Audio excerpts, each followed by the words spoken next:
TV सत्यमेव व्रतम।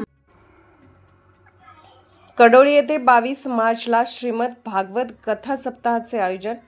29 मार्च रोजी हबप माधवबाबा इंगोले आळंदीकर यांचे काल्याचे कीर्तन। सेनगाव तालुक्यातील कडोळी येथे परमपूज्य स्वामी रमतेराम महाराज यांच्या पुण्यतिथीनिमित्त श्रीमद भागवत कथा सोहळा 22 मार्च रोजी आयोजित करण्यात आला आहे। या श्रीमद भागवत कथेला पंचक्रोशीतील भाविक भक्तांनी उपस्थित राहून लाभ घ्यावा असे आवाहन कडोळी ग्रामस्थ मंडळींनी केले आहे।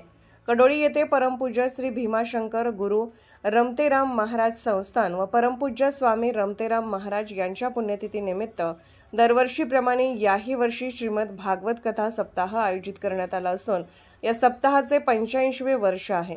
या सप्ताहामध्ये हबप गणेश महाराज हुबाड महागाव हे भागवत कथा वाचन करणार आहेत, तर मृदंगाचार्य हबप मंगेश महाराज गोरेगावकर यांचे सकाळी 4 ते 6 काकडा भजन नेतृत्व हबप गणेश महाराज ज्ञानबा माऊली गोरेगाव व देवाबुवा काळबांडे शिवनी।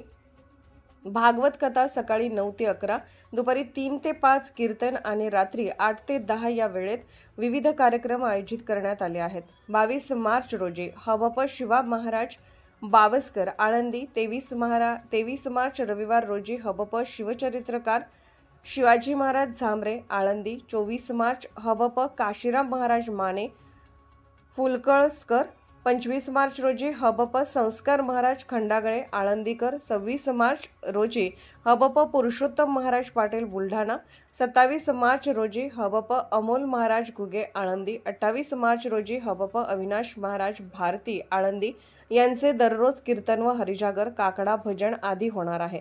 तर 29 मार्च रोजी हबप माधवबाबा इंगोले आळंदीकर यांचे काल्याचे कीर्तन सकाळी 9 ते 11 होऊन त्यानंतर महाप्रसादाचे वाटप केले जाणार आहे।